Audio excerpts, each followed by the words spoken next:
सुंदरगढ़ के हाईवे पर एक बसंती नाम की औरत ने बुढ़िया का ढाबा नाम का एक ढाबा खोल रखा था। बसंती की जुबान थोड़ी तीखी थी, लेकिन उसका खाना उतना ही लजीज होता था। यही कारण था कि उसके ढाबे में हमेशा भीड़ रहती थी। ढाबे में मंगलू नाम का एक लड़का भी काम करता था, जो कि ऊंचा सुनता था, जिसकी वजह से सर्विस हमेशा इधर की उधर हो जाती। बसंती के ढाबे के बगल ही एक बदमाश गबरू ने भी ढाबा खोल रखा था।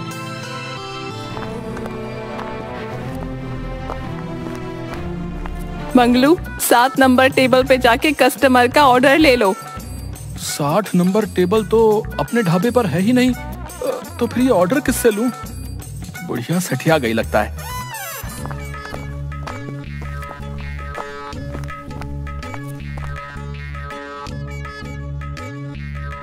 तुझे कब बोल दिया था मैंने कि 7 नंबर टेबल पर बैठे कस्टमर का ऑर्डर ले ले, लेकिन तू सिर्फ इधर से उधर घूम रहा है तब से।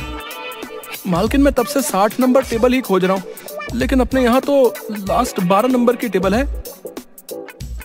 हे भगवान, इसका ऊंचा सुनने की आदत एक दिन मेरा बीपी बढ़ा देगी। चल उधर जा तू और ऑर्डर डिलीवर कर। और हाँ, इस टेबल पर 4 रोटी ला कर दे। हाँ भाई, ये लो। किसने मांगी थी अचार और रोटी? अचार रोटी नहीं पगले, 4 रोटी देने को बोली थी। हाँ, तो जोर से बोलना चाहिए था ना। अब कितना जोर से बोलूं? तेरे लिए एक माइक लगवा दूं क्या?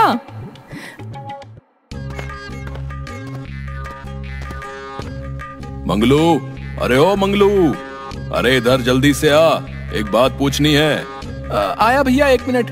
हाँ भैया, ये लो आपकी हल्दी। अबे मैं बोला जल्दी आओ, न कि हल्दी लाओ। हे भगवान, कैसे कैसे नमूने बनाकर रख छोड़े हैं इस जहां में तूने। भैया मंगलू, तुम कौन सा मसाला इस्तेमाल करते हो? मेरा मसाला का नाम चंपू कुमार है, लेकिन उसकी तो शादी हो गई है। अपनी बबली के लिए कोई और देख लो। कमीने, चल भाग यहाँ से। एक दिन एक ट्रक ड्राइवर ओ मैं निकला ओ गड्डी लेके ओ सड़क पे ओ एक मोड़ आया ओ थे गड्डी छोड़ आया। ओए गबरू के ढाबे पर आकर अपना ट्रक रोकता है। ओ छोटू, ओ इधर आओ। ओए अपने मालिक को बुला और कुछ खाने के लिए गल करनी है। ओ सरदार जी, मेरी हाइट पर मत जाओ। बोर्ड पर देखो, गबरू का ढाबा है ये, और मैं हूँ गबरू। ओहो, कमाल हो गया जी। और छोटे पैक में बड़ा धमाका। और कोई ना गबरू जी, तुसी सानू रोटी खवाओ।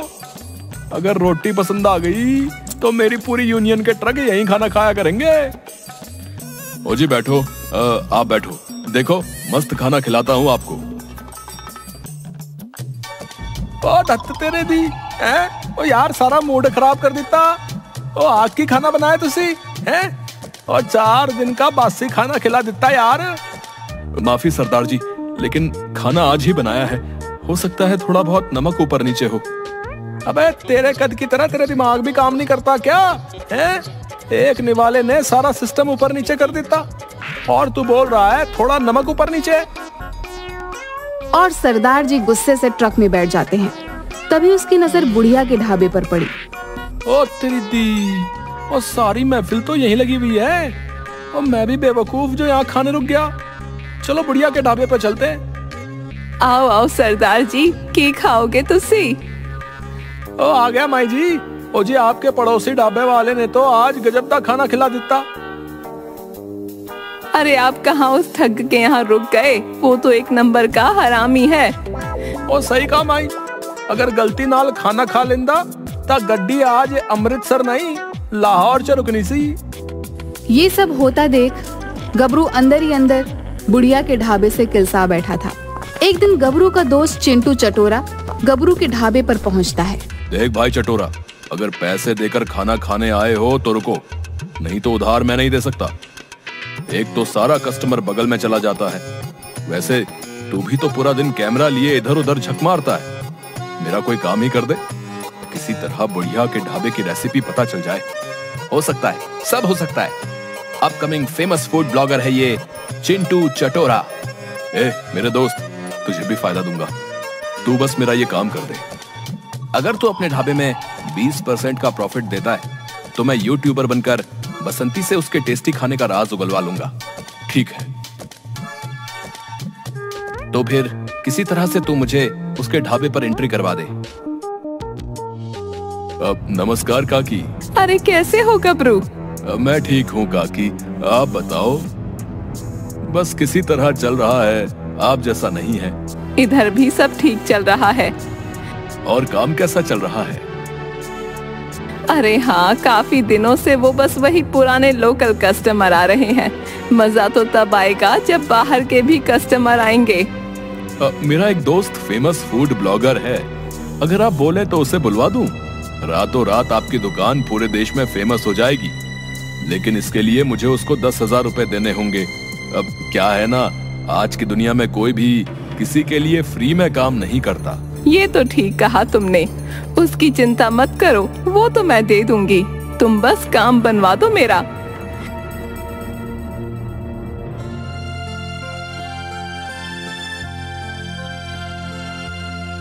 वाओ, अब आएगा मजा।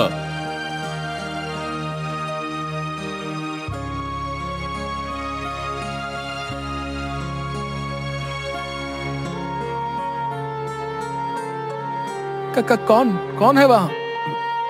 कोई ना कोई तो है। कौन है?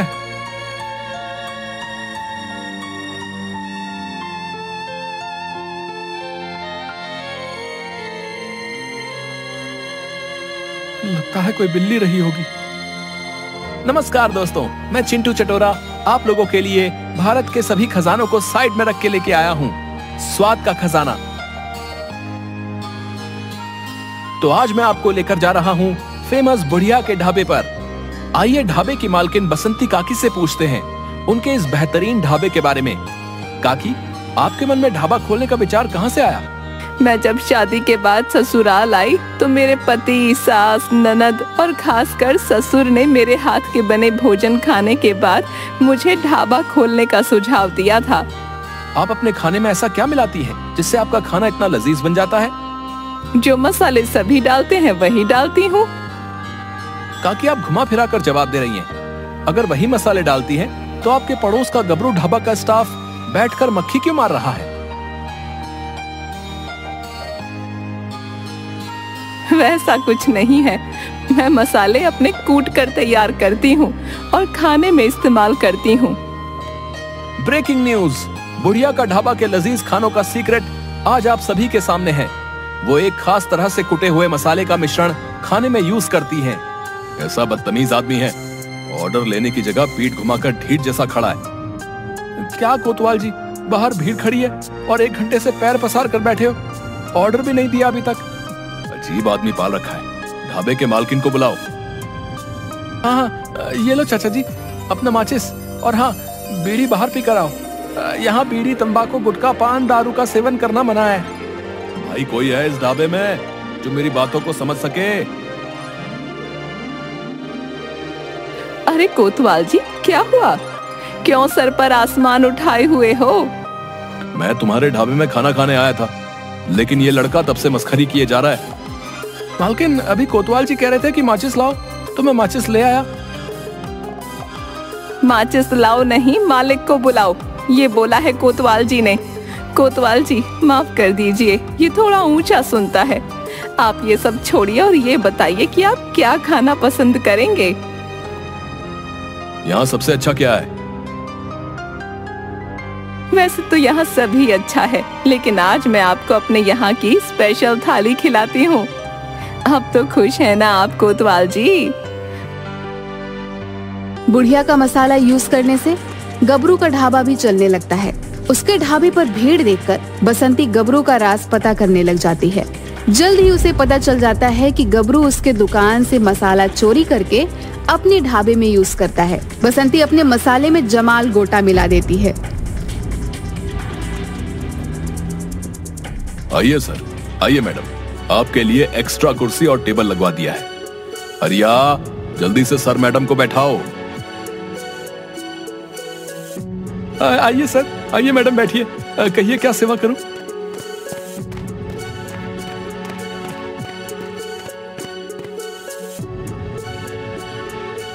अरे, अब ये क्या हो रहा है हरिया? पता नहीं मालिक, सब पूछने पर यही बता रहे हैं कि आकर बताता हूँ, अभी सामने से हट जाओ। अरे रे, सभी पैसे दिए हैं या नहीं? नहीं मालिक, कोई रुकेगा तो देगा ना। देखो देखो, वो पंडित जी चुपके से कमंडल लिए निकल रहे हैं। अरे पंडित जी, थोड़ा देर रुक जाओ, आपका बिल रेडी है। दूर भाग जा अधर्मी। जाने से कौन रोक रहा है, पर पैसा देकर जाओ।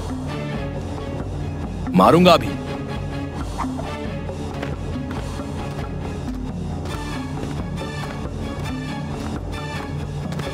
क्या हुआ, वापस क्यों आया? उन पर नजर रखने को कहा था ना। कमंडल फेंक कर मारा है उन्होंने, ये देखो सर फोड़ दिया मेरा। हाँ, अरे तो मुझे बुलाना चाहिए था ना, 2-4 लठ में ही सभी के होश ठिकाने लगा देता। ओ साहब, सब पे नजर रखने के कारण मेरे सर पर यह कमंडल पड़ा है। मुझे तो लगता है पक्का कुछ गड़बड़ है। इससे पहले कि वो यहाँ पहुंचे, पतली गली से निकल जाते हैं। मैं तो चला अपने गांव।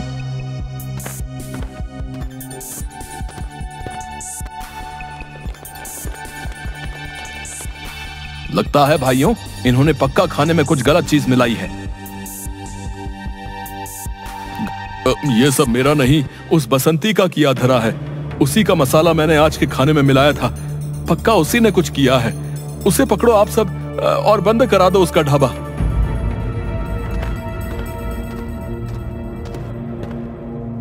मेरा मसाला तेरे पास कहां से आया? बता सबको कि कैसे करके तूने मेरा मसाला चोरी किया है। मुझको माफ कर दो बसंती काकी, लालच में आके मैंने आपका वो मसाला चुरा लिया था। जी। वाह भाई, देखो तो सही, उल्टा चोर कोतवाल को डांटे हैं। सुनो भाइयों, ऐसे चोर की हमारे यहाँ कोई जगह नहीं। तोड़ो इसका ढाबा।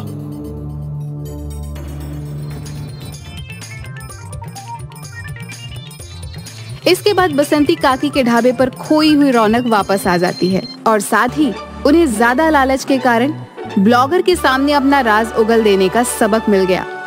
इस कहानी से हमें ये सीख मिलती है कि कभी कभी ज्यादा लालच के कारण हम खुद ही मुसीबत को मोल ले लेते हैं और किसी की भी बातों पर भरोसा कर लेते हैं।